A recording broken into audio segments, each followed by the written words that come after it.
వాడి రక్తం కారి కారి భూమిలోకి ఇంకిపోయింది.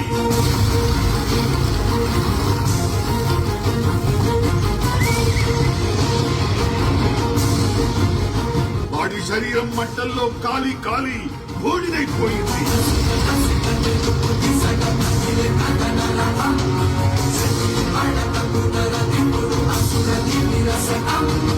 వాడి ప్రాణం ప్రాణహిత నది ప్రవాహంలో కొట్టుకుపోయింది.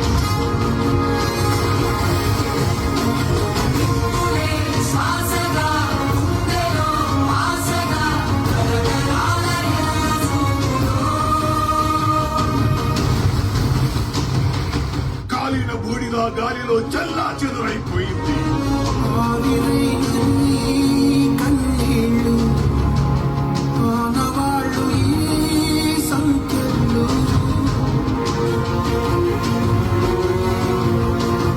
వాడి ఆయువు అనంత విశ్వంలో ఆవిరైపోయింది.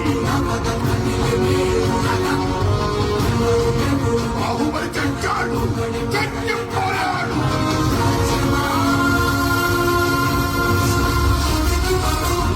ఈ మాదిరిగా భయపడే పరిస్థితి లేదు. ఆ రోజు సోనియా గాంధీ గారితోనే కొట్టడం, చంద్రబాబు నాయుడు గారితోనే కొట్లాడతాం, ఇంకా ఎవరితోనే కానీ కొట్లాడతామని చెప్పి గుర్తుపెట్టుకోండి.